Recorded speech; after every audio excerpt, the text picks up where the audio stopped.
All right, welcome everybody to our first live stream. So before we get started, just to let you guys all know who I am and why we're doing this. So my name is David Fisher. My company, Immigration Chambers, we operate here in Auckland, New Zealand, and we are specialists on immigration law. We are working through this period, interesting self-isolation period that we're all in here in New Zealand and around the world. These are unprecedented times. We're all going through some very strange times, and here we are at home. So we thought we'd do this video and see if anyone's got any questions or things that we'd like to deal with. The first key point really that everyone should know about is immigration in New Zealand is basically closed, okay? Now, the Department of Immigration in New Zealand is what they classify an essential service, which means officially they are open. However, practically speaking, they are closed. The offices are closed, the branches are closed, and they're operating at what they call skeleton service level, which means the border control, facilitating migrants who are leaving the country or coming into the country with their partners, people who meet certain exemption rules to be able to come back into the country. However, you'll find that immigration offices are all closed, and the officers themselves are at home with their families like we all are. So that's really the first thing to note down. In relation to that, what that really means is that applications are not going ahead. I see I've just had a question come in from Alka Sharma asking, can I apply for an EOI in the lockdown? Yeah, well, yes, you can. However, as I said, the offices are closed, which means they will not be selecting those EOIs. The EOI drawer itself, the pool is open. You can place your EOI into the drawer. Just like online applications, you can submit applications online. However, what you'll find is that without any immigration officers actually at their desk, nothing will happen after that. They won't be selected, and applications won't be allocated for processing. So that's really a key thing for everyone to know.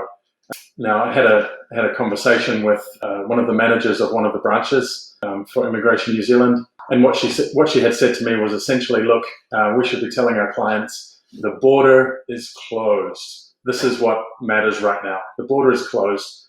Things will not be processed. It's just not going to happen. Now, it doesn't mean that you can't prepare for what's coming next. It doesn't mean that you can't be talking with your advisor, your lawyer, about strategies and plans for how to deal with your next visa. Because obviously you'll still have questions, you still have things you want to talk about. However, no applications will be processed at this time. I don't think this is a time for anyone to be panicking. Immigration also, as confirmed by this manager, they're going to be very, I like to say, lenient. What I really mean is that they're going to be as kind as possible during this time and after this time in assessing people's circumstances. Okay, so it's not time to panic. Take care of your family, take care of your health. There's big changes for the world. At least we take care of ourselves. So two more things I wanted to just get out of the way before getting into the question. Wage subsidy that was announced for employers and automatic extensions.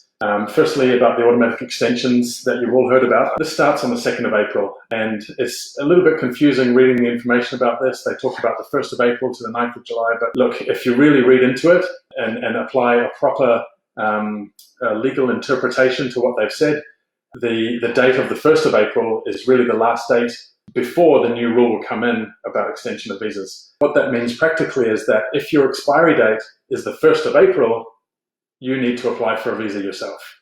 If your expiry date is the 2nd of April or afterwards, it's going to be automatically granted. You're going to get an automatic extension. Immigration will email you about it, they'll tell you about it. If it's the 1st of April or before, meaning including today, tomorrow, and the next day, you better submit an application.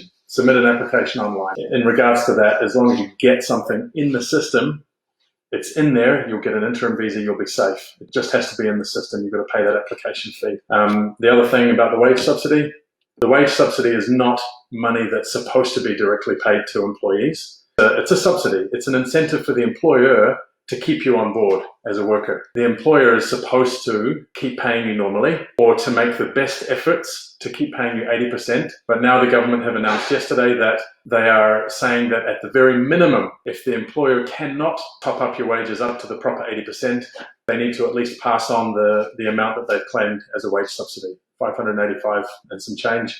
They should not be using this money as a lump sum for them to go out and buy a new boat, a house, or to pay their rent. It's supposed to be for keeping the employees. So, just watch out for that. And we think there are going to be some issues about this coming up once it's all over.